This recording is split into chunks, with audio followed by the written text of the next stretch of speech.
Thailand দক্ষিণ পূর্ব এশিয়ার এক পর্যটন স্বর্গ, কিন্তু এর রাজনৈতিক ইতিহাস যেন এক অনন্ত চক্রের নাম। গণতন্ত্রের নামে ভোট, ভোটের পরে সেনা অভ্যুত্থান।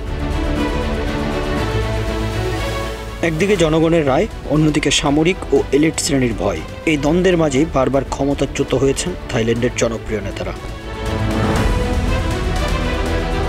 এই জটিল রাজনৈতিক নাটকের কেন্দ্রে রয়েছেন সিনাওয়াত্রা পরিবার, যার সবশেষ শিকার হলেন দেশটির বর্তমান প্রধানমন্ত্রী প্যাথংথার্ন সিনাওয়াত্রা। দেশটির সাংবিধানিক আদালত 1 জুলাই তাকে সাময়িক বরখাস্ত করেছে।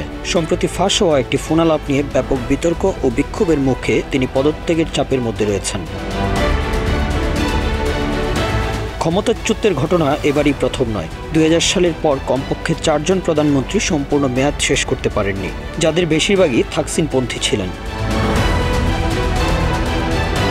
থাকসিন সিনাওয়াত্রা এক সাবেক পুলিশ কর্মকর্তা, বিলিয়নিয়ার ব্যবসায়ী এবং দেশের 2001 সালের নির্বাচনে বিজয়ী প্রধানমন্ত্রী। তার নেতৃত্বে চালু হয় 30 বাথে চিকিৎসা, কৃষিঋণ মওকুফ, অবকাঠামো উন্নয়ন এবং গরিব মানুষের জন্য সরাসরি অর্থনৈতিক সহায়তা। এইসব পপুলিস্ট পদক্ষেপ তাকে এনে দেয় গ্রামের মানুষের ভালোবাসা, কিন্তু একই সঙ্গে রাষ্ট্রীয় এলিট, ব্যাংকিং মহল এবং রাজতন্ত্রের নিকট তিনি হয়ে ওঠেন এক আশঙ্কার নাম। 2006 সালে সামরিক অভ্যুত্থান ঘটিয়ে তাকে ক্ষমতা থেকে সরিয়ে দেওয়া হয়। অভিযোগ দুর্নীতি, গণতন্ত্রের অপব্যবহার এবং রাজতন্ত্র অবমাননা। তারপর থেকেই শুরু হয় এক দীর্ঘ লড়াই। থাকসিনের অনুসারীরা লাল শার্ট নামে রাস্তায় নামে, অন্যদিকে সেনা, রাজপরিবারপন্থী এবং শহরে মধ্যবিত্ত হলুদ শার্ট হয়ে বিরোধিতা করে।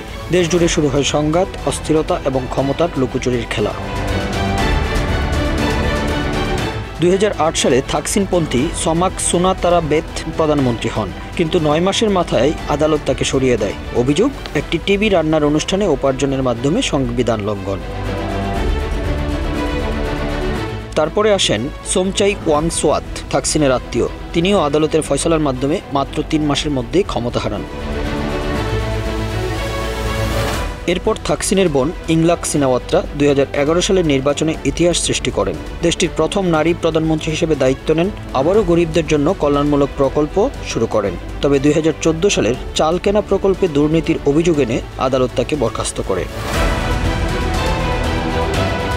এরপর সেনাপ্রধান পারায়ুত চ্যান ও চা সেনা অভ্যুত্থান ঘটিয়ে পুরো সরকার ভেঙে দেন। গণতন্ত্রের পরিবর্তে আসে সামরিক শাসন। প্রায়ুত নিজেই প্রধানমন্ত্রী হন এবং এক নতুন সংবিধান তৈরি করেন, যা ভবিষ্যতে সামরিক বাহিনীর ক্ষমতাকে আরও পাকাপোক্ত করে। এই ধারাবাহিক অভ্যুত্থান শুধু থাইল্যান্ডের রাজনৈতিক স্থিতিশীলতাই নষ্ট করেনি, ধ্বংস করেছে দেশটির গণতান্ত্রিক মূল্যবোধ। প্রতিটি নির্বাচিত নেতার বিরুদ্ধে যেন নির্ধারিত সময়ের আগেই অপেক্ষা থাকে অভ্যুত্থান বা আদালতের রায়। বিশ্লেষকদের মতে থাইল্যান্ডের সমস্যা কেবল নেতৃত্ব নয়, এর শিকড় গভীরে। রাজতন্ত্রের অপ্রকাশ্য ক্ষমতা, সেনাবাহিনীর রাজনৈতিক ভূমিকায় অভ্যস্ততা এবং বিচার বিভাগের নিরপেক্ষতার ঘাটতি মিলেই তৈরি করেছে এক রাজনৈতিক ফাঁদ, যার শিকার হয়েছে সিনাওয়াত্রা পরিবার সহ বহু জনপ্রিয় নেতা। Bangla affairs news desk.